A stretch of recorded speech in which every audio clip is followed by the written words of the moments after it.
Welcome to The Anxious Voyage. If you think that title sounds bleak or foreboding, one of two things must be true. You're very lucky, or you need to get out more. On this program, we share stories of life and living. We compare notes. We discover commonalities. We accept that life is a glorious, heartbreaking thing, and we embrace and celebrate all of it. Take the ride with us. We're glad you're here. Now, here's your host, Mark O'Brien.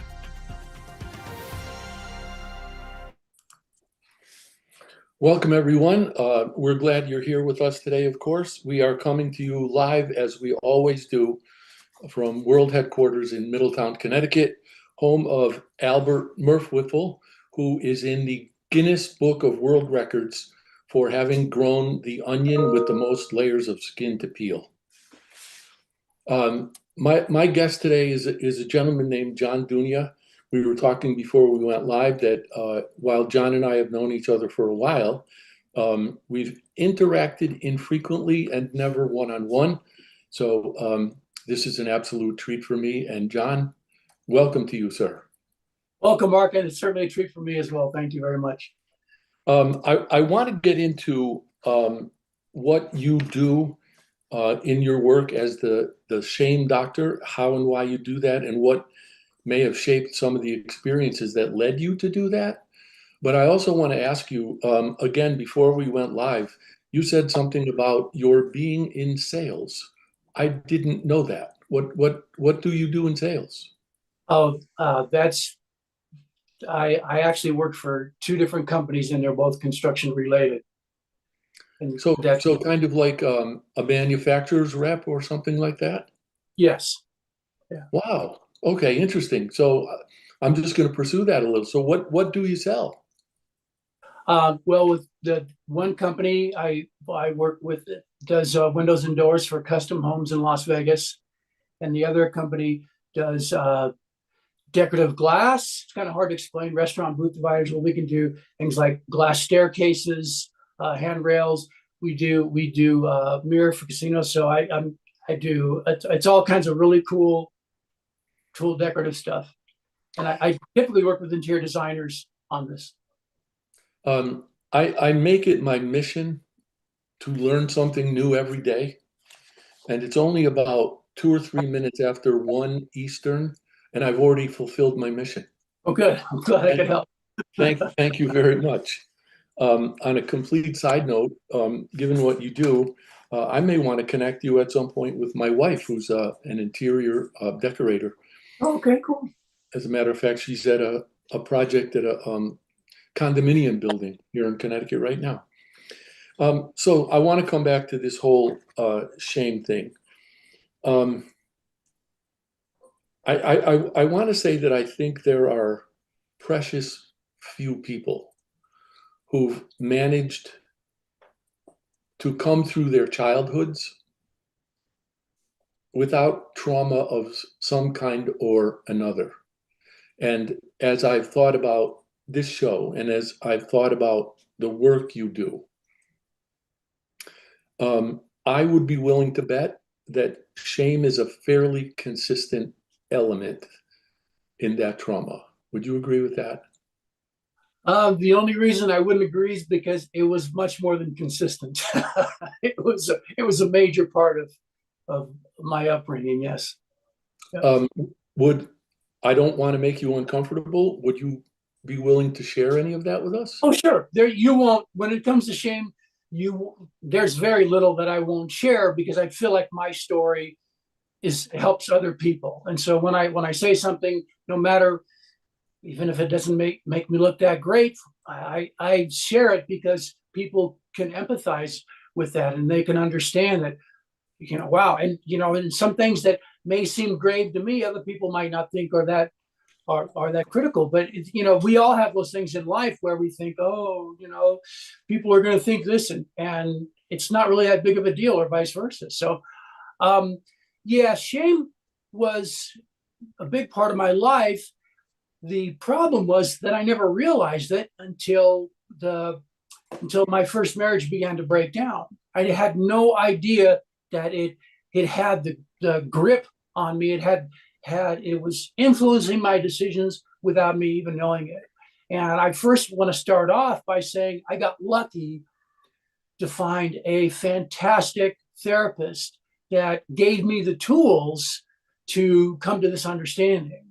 Because no matter what we do, in my opinion, any kind of healing things, we have to figure it out. You can have the best therapist in the world, whoever you consider, and they can tell you everything you need to know. But if it doesn't become real to you, you can't do it for them. That's not healing. That's acting. It's not all those kinds of things. Did you want to start with any particular question, or you just want me to start from the beginning, or? Yeah, I would be happy to have you start from the beginning. First, I want to pick up on something you've already said. Sure. You said that you're willing to share some things that don't make me seem that great. And I just want to share with you that among the things that I've been learning at this late stage in life is that there is strength and power in vulnerability. So I will just share with you, because you said something about therapist. I am in the 26th year of working with the same psychiatrist. Wow, congratulations. So thank you. So amen to you for that. So please, yes, go ahead.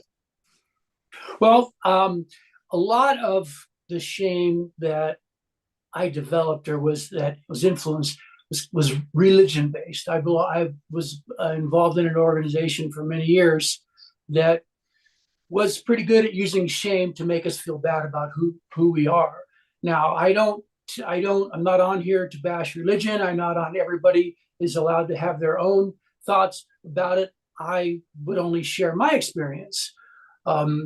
It was very a very conservative way of looking at the Bible. I mean, we would look at pretty much every other religion, and they didn't hold up to us. So it didn't even matter if you were a Christian. As I remember and I recall, that pretty much everybody, it was like pretty much ours religion was going to be the only one that was in heaven. And when you're in that position, a good way for control is being able to use shame, having people feel bad about who they are. You know, Mark, if you don't mind, I want to back up and start with what is shame, because so many people don't really understand the depth of it. And people will say in a sense, wow, I have all this guilt and shame. I want to stop and say, hold on a second. Do you know the difference between guilt and shame? Because people, oftentimes, if you say, hey, describe guilt, they'll put the word shame in there. And although there is some crossover, and I do want to kind of explain the difference.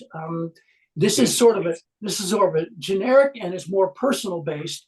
Now, a psychologist, or maybe even somebody who's into words may question what I'm saying. But when it comes to us, the difference between shame and guilt is this: if we do something guilty, we feel bad about doing it. You know, I'm really sorry. I shouldn't have got mad at you, Mark. I shouldn't have been able to call you those names. And that guilt can kind of help us.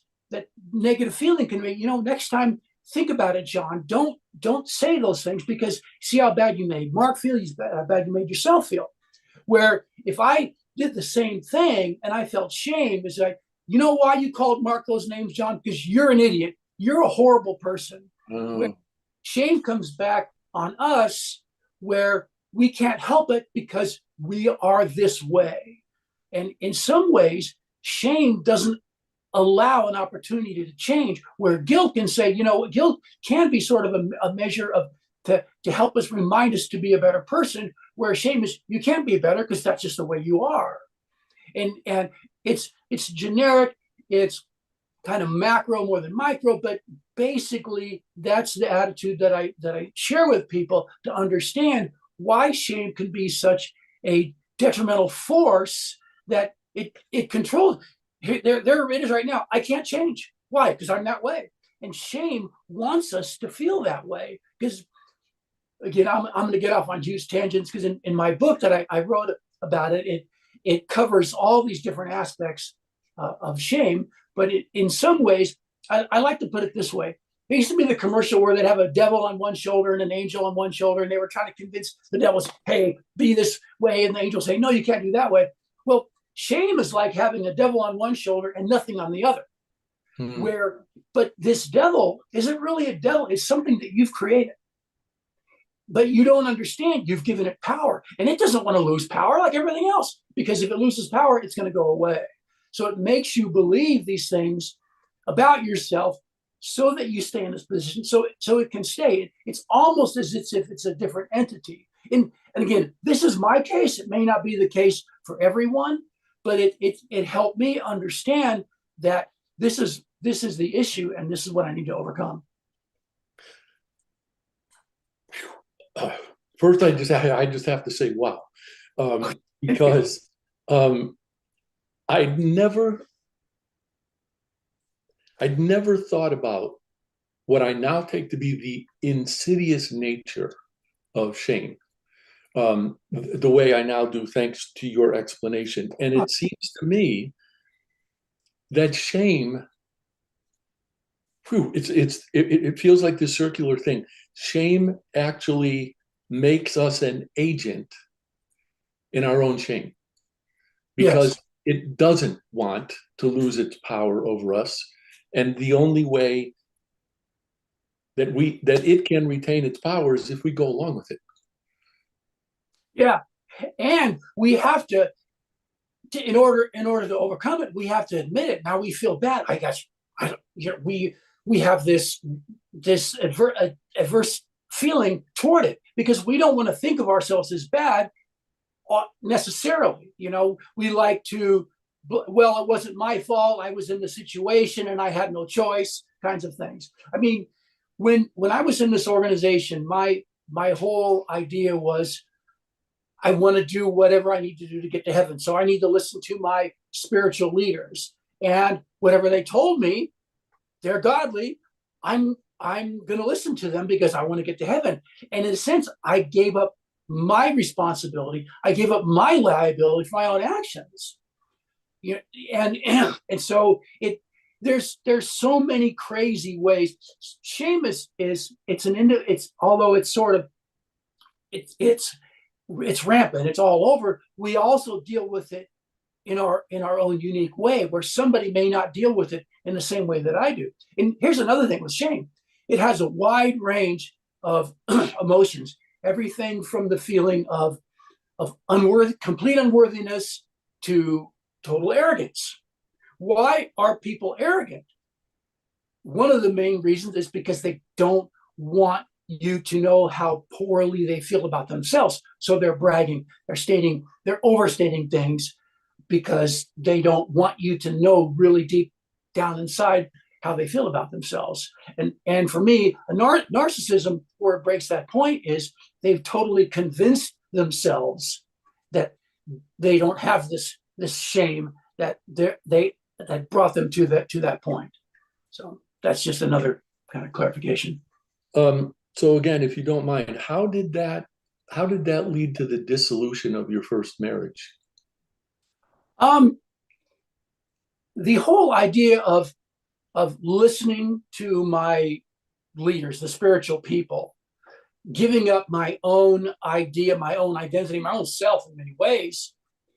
When I left the organization when I was 29, I didn't realize that kind of thinking still sort of held on to me, was controlling my way of thinking.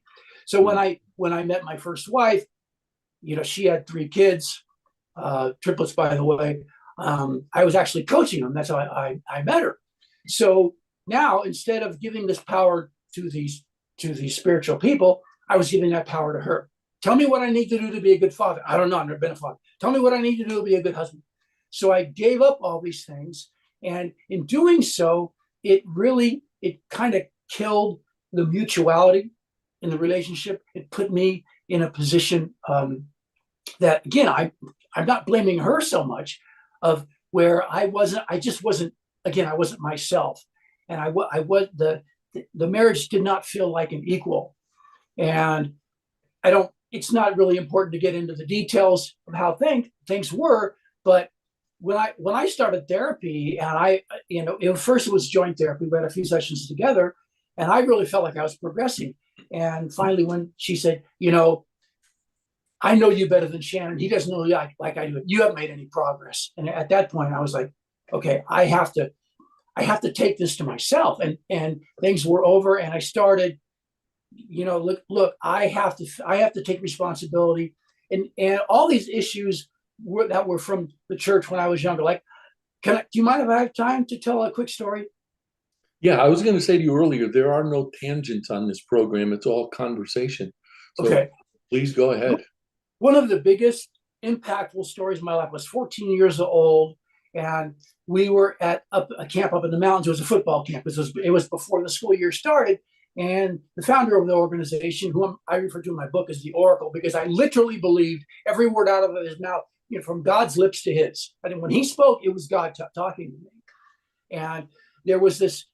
We had just finished working out, and we were on the locker room taking a shower, and it was up in the mountains, so it's all humid. And I don't know why I was singing the song from Fiddler on the Roof, Matchmaker, Matchmaker, make me a match.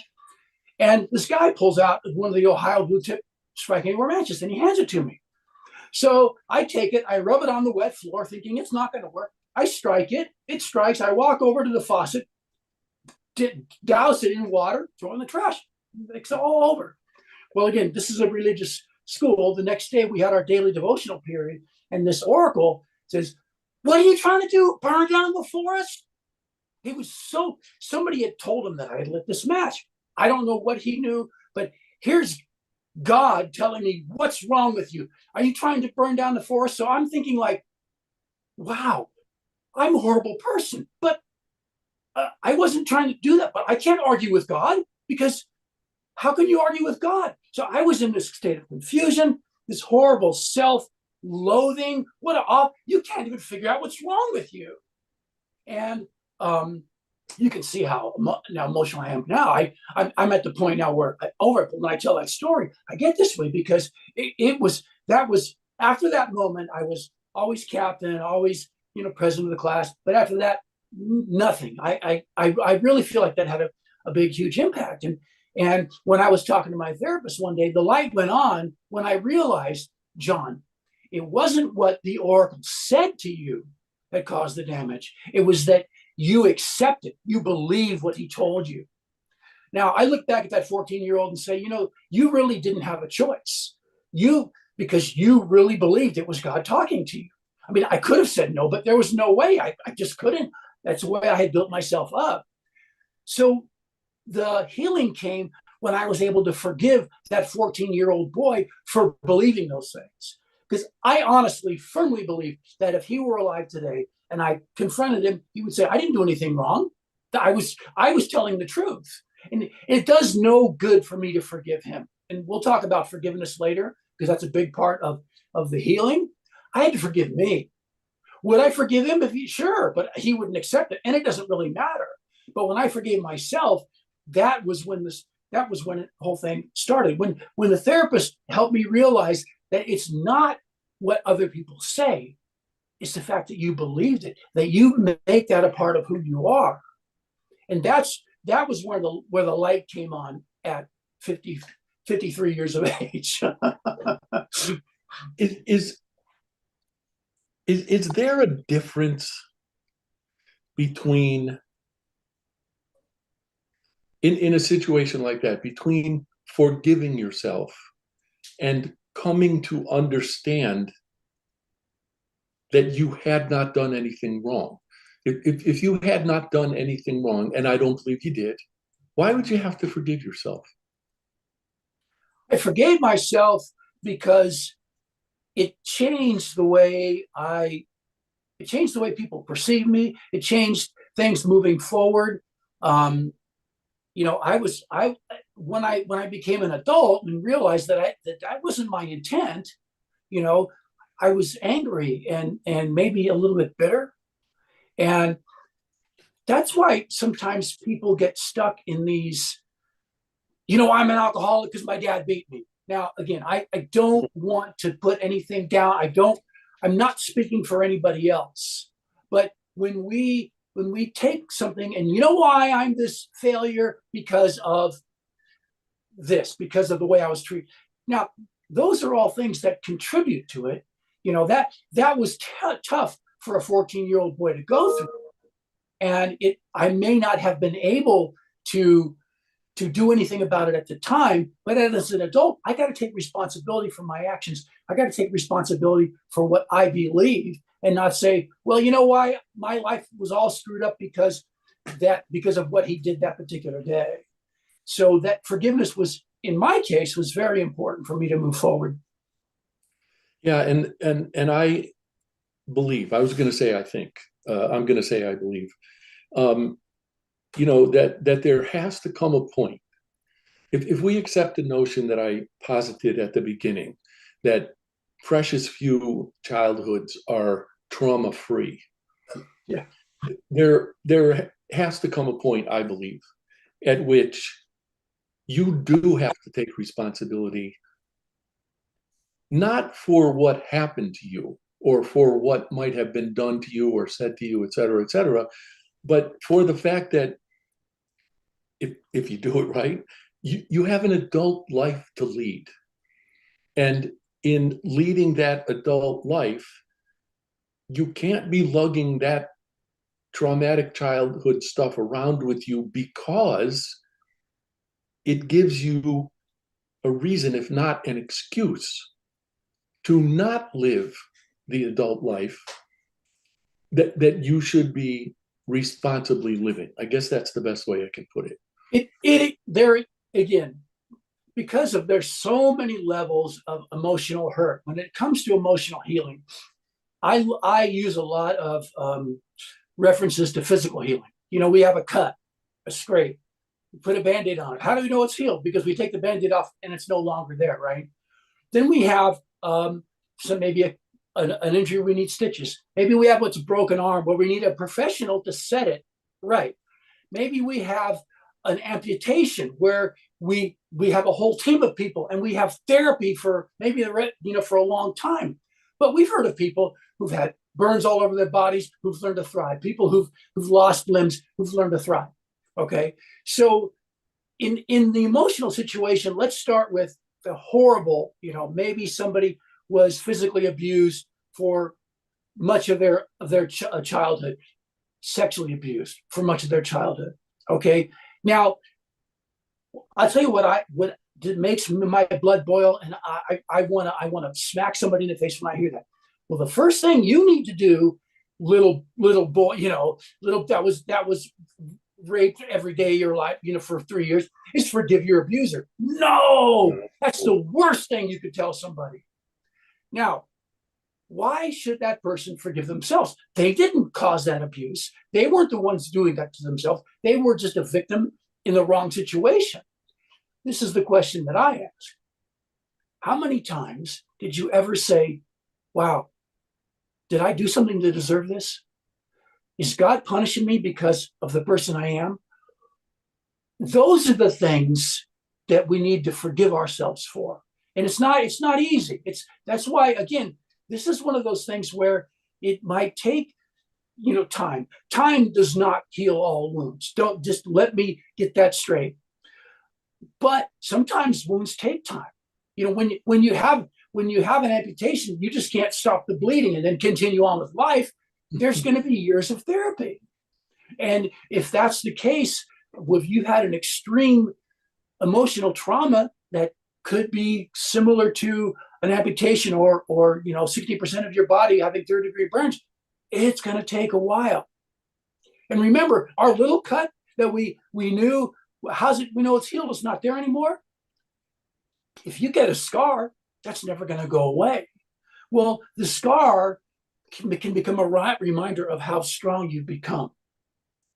And those are the kinds of attitudes, it's really cognitive behavioral therapy based, of more of a mindset. Again, it doesn't always take in consideration certain things that are caused by chemical imbalances, and there are. A lot of times there are people who have issues because they're chemically imbalanced. Well, they do need to take medicine. And again, I haven't studied in that field, but I've worked with people. I've worked with this one lady in particular from Belgium. And after my first session, she says to me, wow, I've learned more in this one session than I've spent thousands of euros in meetings. And it's because again, I won't be able to relate with everybody. I understand that. But those who, who feel shame and want to know that, how can I come over that? How can I heal from that? Those are the people that I really, you can see, I want to help them. I mean, I would do it full time for nothing. I enjoy it. There's nothing that I enjoy more than somebody going, that light goes on and they understand, where now they look back at themselves. I can empower myself. I can help this.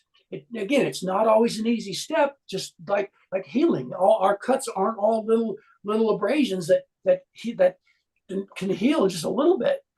There even sometimes that somebody thinks about my little story with the match. What's the big deal? You weren't trying to burn down a forest. It was a big deal to me. It was huge. And my therapist helped me walk through it 40 some odd years later. But again, I try never to take anybody's trauma, anybody's shame, anybody's healing journey with light. I always be careful, and I always try to get them to understand that they're in control of their journey. But you know what? You can still get a Sherpa to lead you the wrong way to top Mount Everest. So we need to be mindful. I mean, I'm thankful that my therapist was there, because I used to tell him, I said, Shannon, you're either awful lucky or you're a genius. And he would say, sometimes I think I'm both. But it was really enlightening. And I was able to come up with these crazy, wacky theories. And I'd say, Shannon, I got to run something by you. And because PhD, he had all really a lot of knowledge in psychology, that he would say no. And he would confirm these crazy notions that I would have about healing and shame and other areas of emotional trauma. Okay, perfect timing. I would like to take our first commercial break right now. We will come back. We will be gone for 3 minutes, and we'll see you then. Everybody has a story.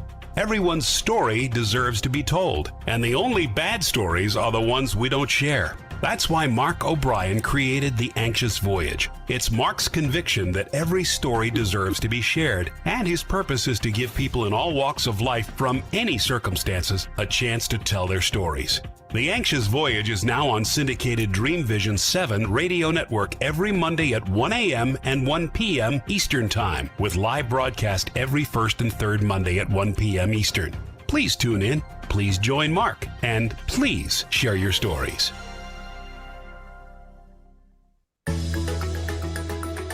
Ever wonder what it's like to have your own radio show? Well, wonder no longer, because you can dip into the radio airwaves by being host for the day on syndicated Dream Vision 7 radio network. It's a fabulous way to get your radio feet wet. It's an opportunity to market your business, modality, or book. Have a guest, mention a sponsor, and take callers. Or you may want to facilitate a lesson by going solo. It's up to you. Listeners can be online, mobile, in cars with Bluetooth, or listen through Amazon's Echo by asking, Alexa, play Dream Vision 7 Radio Network. For more details, go to dreamvision7radio.com and click on Host for the Day.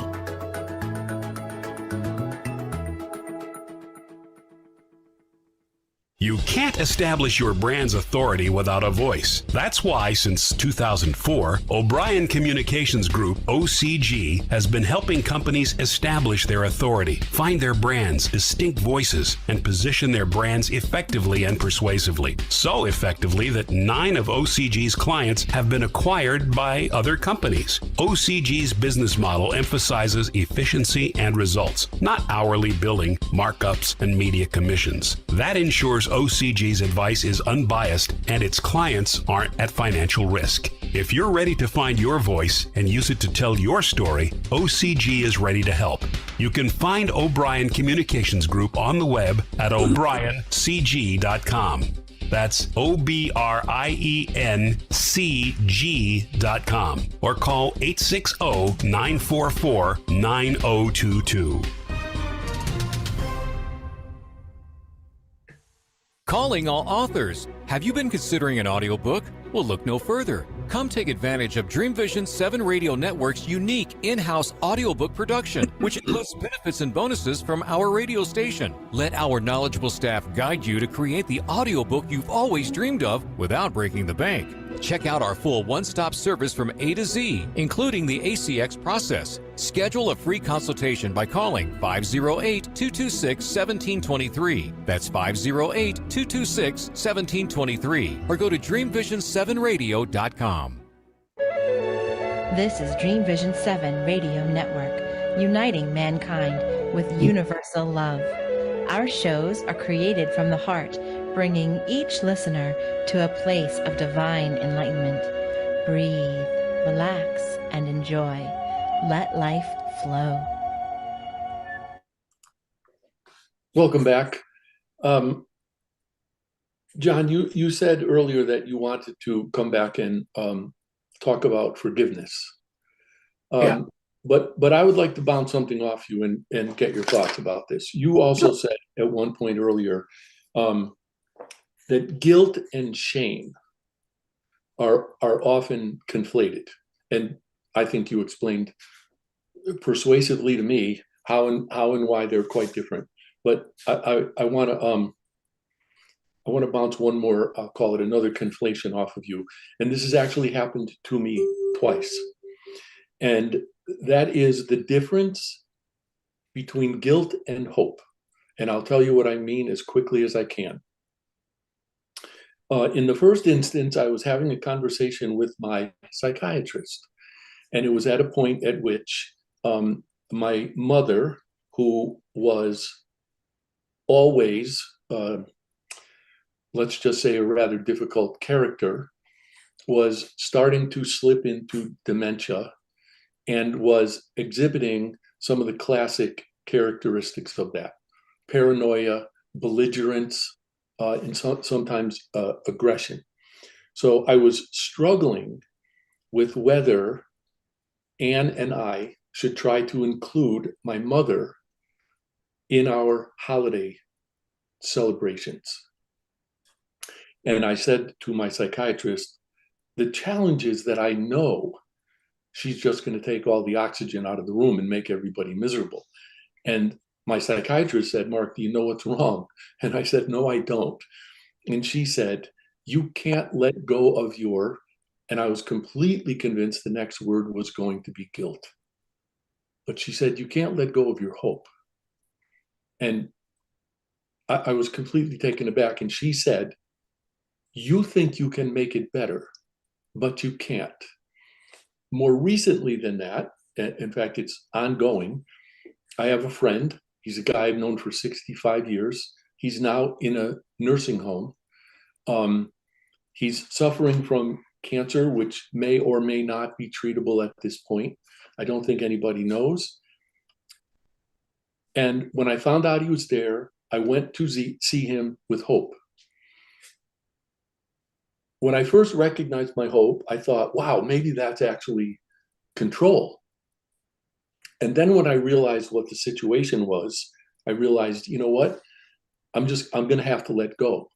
I'm going to continue to be his friend. I'm going to continue to visit him, but I have to completely detach my own expectations from this. And in a conversation about that one day, a woman said to me, you feel guilty about that? No, I don't. I feel it's a challenge to let go of my hope, but I don't feel at all guilty about that. So have you ever thought about the relationship between guilt and hope? Not until you've really mentioned it. I can see where in the situation with your mother, that how it was sort of an awakening to you, because I think the guilt only comes from the hope, from the expectations of the hope. Because if the hope weren't there, there wouldn't be any guilt. Ooh. Oh, that's good. Yeah. So it's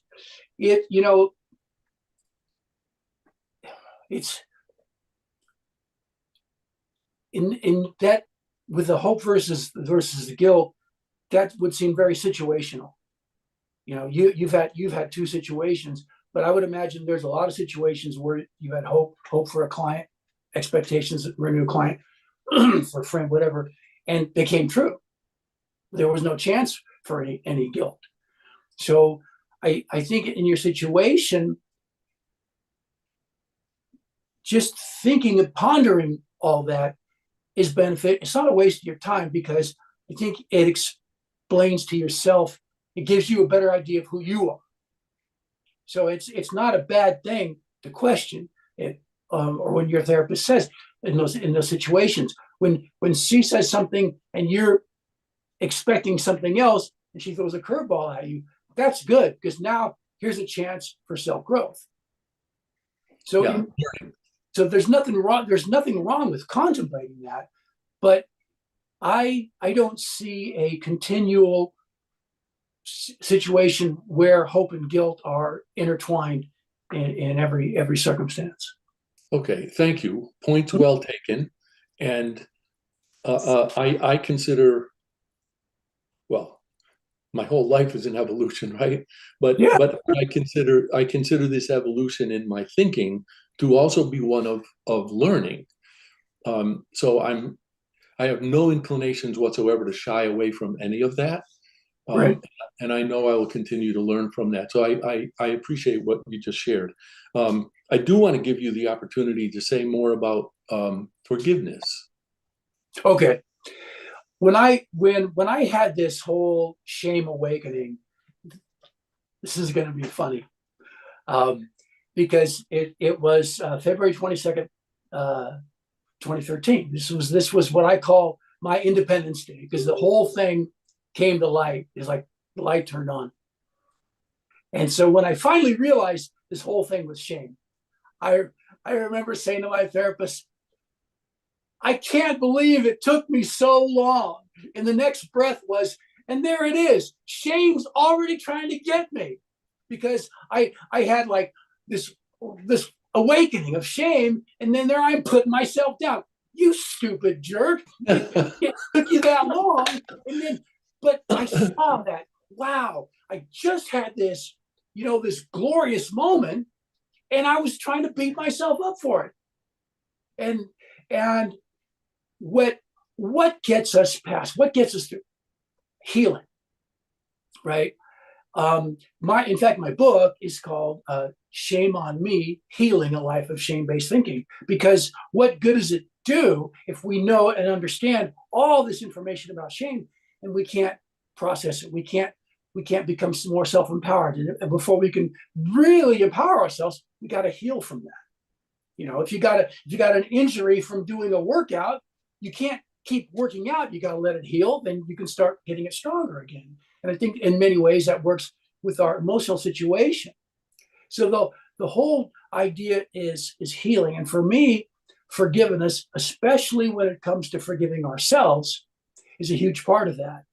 Now, I don't always like to go into a lot of to a generic, to a macro type talking about healing, because you can really, like I say, if somebody's been abused all this time for years and years, you got to forgive yourself.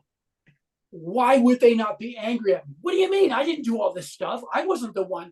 And you got to really be careful. I had a conversation once with this was probably about 7 years ago.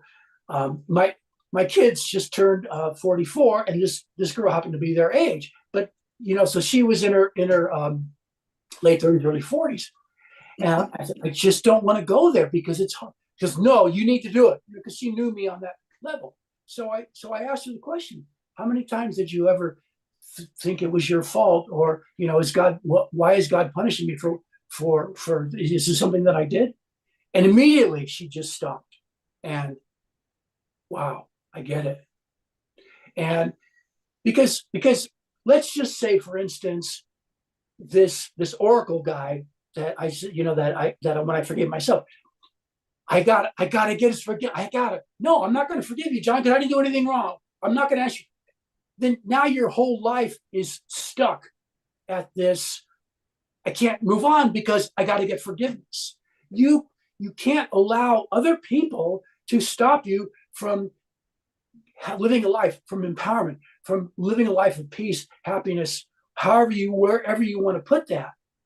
Now, there's been a lot of situations where people have had injury, maybe a loved one murdered by somebody, murder, suicide. They can't get the answer, and they really, really, really want to know. Right? I can't move on till I know. You've just locked yourself in the box. Now, again, that's easy for me to say because I'm not in the situation. From my personal experience, I had a tough personal experience. We won't talk about that now. You and I will discuss it later if you'd like to. But there are the situations, and I can't condemn somebody and say, well, you're your own worst enemy because I haven't walked in their shoes. But I would be willing to bet there's going to have to be some measure of learning to accept that there is no answer. When I tell people, be okay with yourself, be okay that you've made that mistake. And if you're not okay with yourself, be okay with not being okay with yourself. And if you're not okay with not being, then being okay with not being, and because we have to get to this thing where we stop the self-doubt, the self-loathing, the self-condemnation, because that is going to be the foundation of the issues of our problems, of keeping us stuck in the situation where we can't grow. Believe me, I would hate to have been in a situation where I don't know what that answer is, because you want to know. These people that have missing relatives, and I understand that. But and maybe somebody thinks my life, it's okay for my life to be on hold till I get an answer. I don't know. That they might. I can't tell them they're wrong because I'm not in their shoes and I'm not their counselor or therapist. But life is tough. It's very tricky, and many times, as you know, we need someone to help us walk through those. And I'm sure you have a good partner. I got a great partner that helps us, because no matter how tough it seems that they are on us, they only want our best interest is what they want, and they're only doing it to help us. And it can be hard. It can be very, very difficult. So. I watch a lot of true crime programs. I don't know why that stuff fascinates me so much.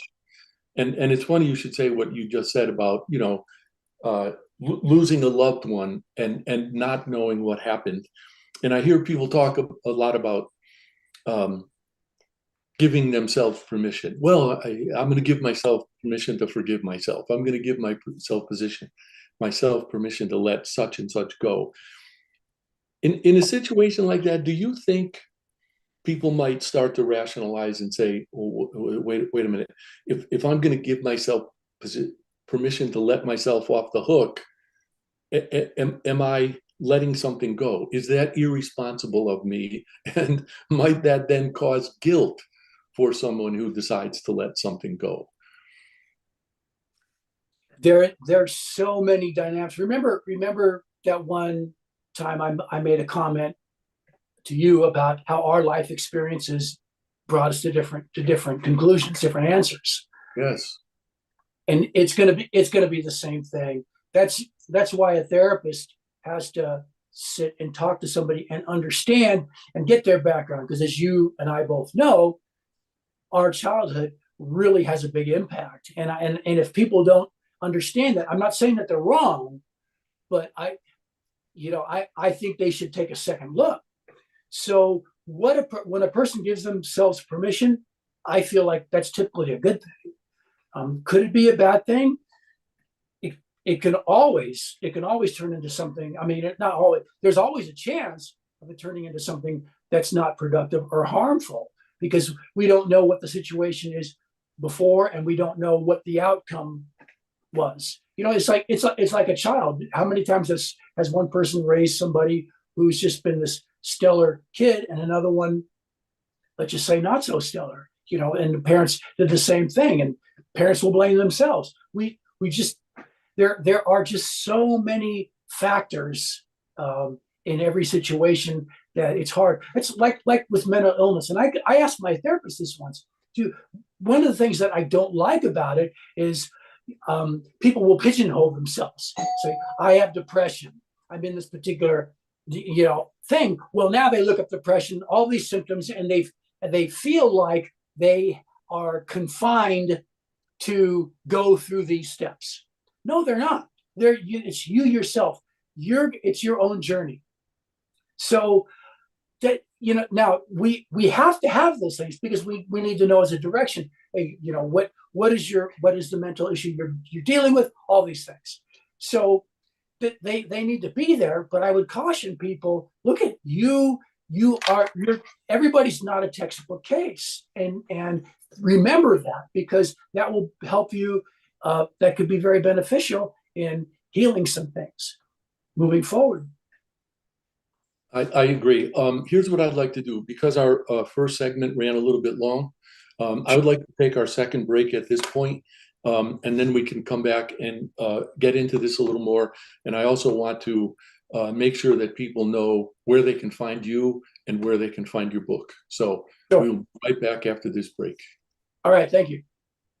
Are you ready for the quantum age? Humanity's next step in evolution? Dream Vision 7 Radio Network invites you to the extraordinary platform of evolutionary voices for the quantum age. Let's explore. Learn more about this upcoming age where we bridge science with spirituality. Where potentiality meets reality. Where we take compassion into action.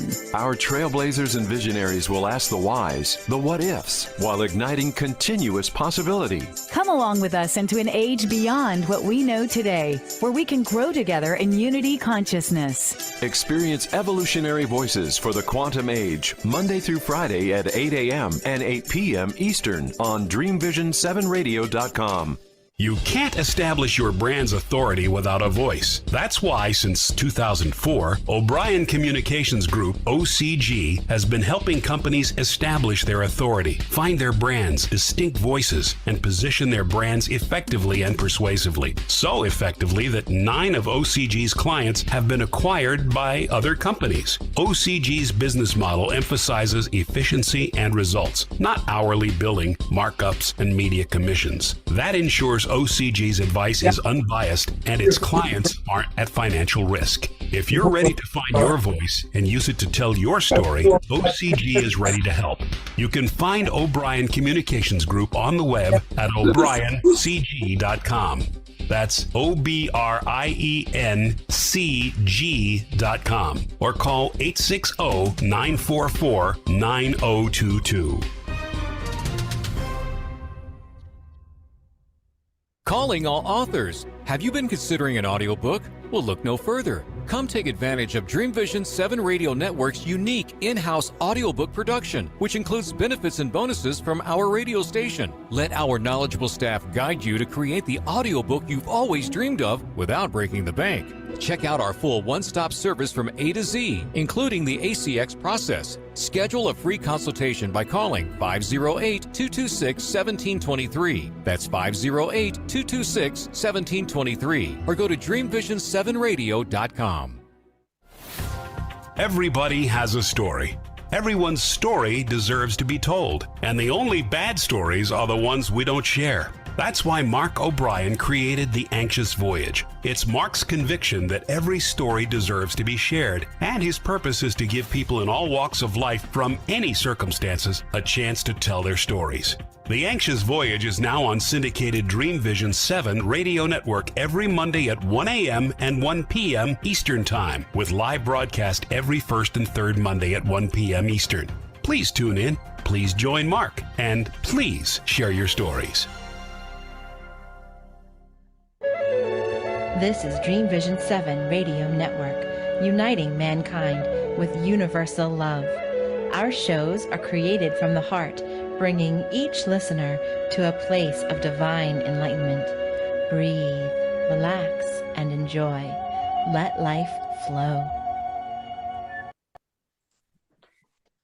Welcome back for our third segment. You suggested something to me, John, at the end of the last segment when you were talking about parents and their influences on us and forgiving them. Do you think it's helpful, or do you think it's just rationalizing to recognize, and I don't mean just say, but to recognize that in all likelihood, and I grant that there are exceptions, necessarily so, but to grant that they were probably doing the best they could with what they knew and from the experiences of their own lives up to the point that they were our parents. And I'll just share this one example. Things in my relationship with my father changed for the better when I realized that I had no idea what his demons were and had even less control over them than he did. What do you make of that? I think that was very big of you to do, because I even parents who don't do a good job, I think if you ask them, they're doing the best that they could have done. It doesn't excuse bad behavior, because again, like you say, what were the demons? What were the background? What were their parents? And like there's so many situations. Were they in a situation where they didn't want to have a child? And I'm not saying this in your situation. So now they're already starting off begrudgingly raising a child. You know, sometimes people change. Oh, this is a beautiful little child, and they change.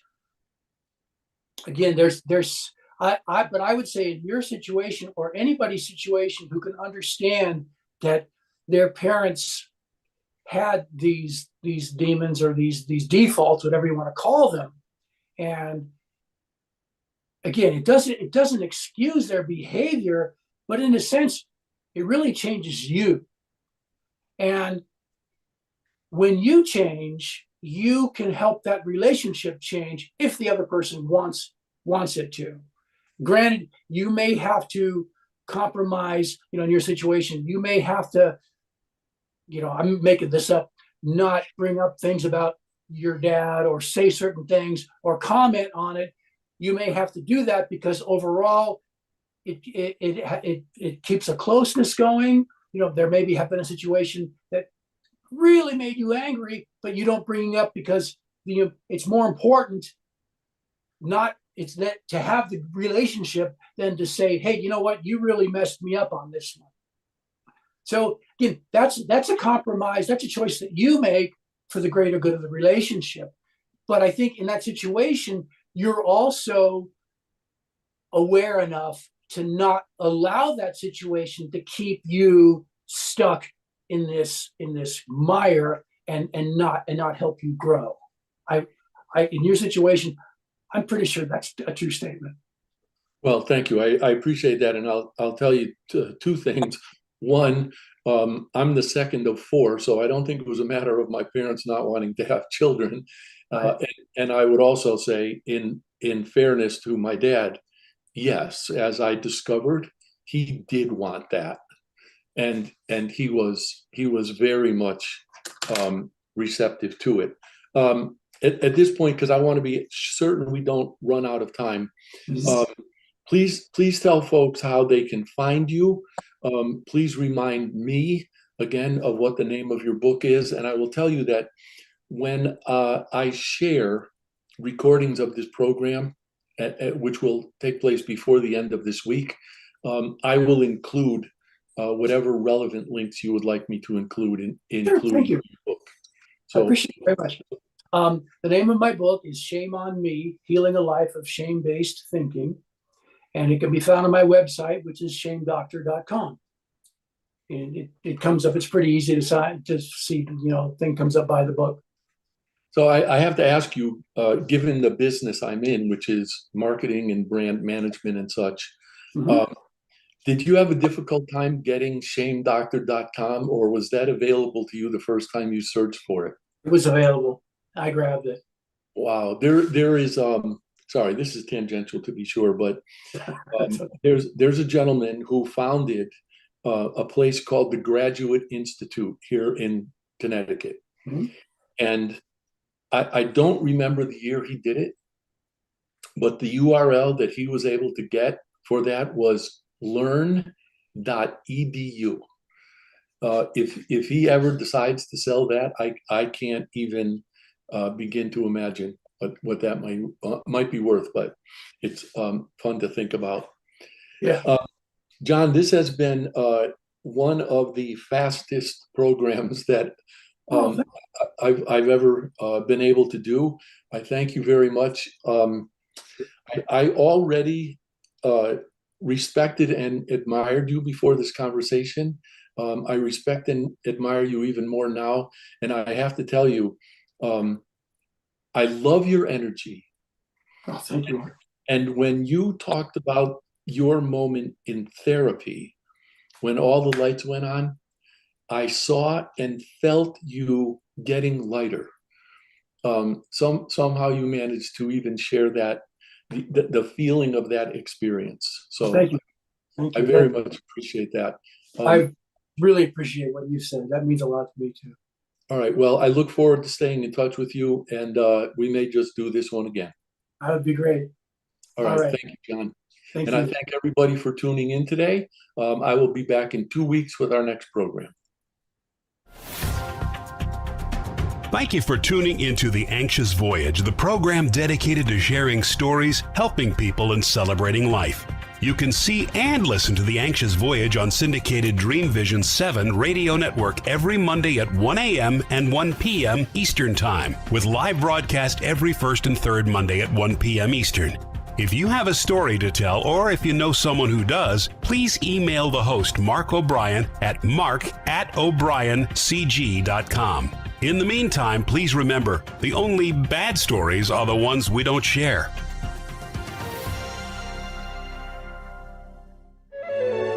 This is Dream Vision 7 Radio Network, uniting mankind with universal love. Our shows are created from the heart, bringing each listener to a place of divine enlightenment. Breathe.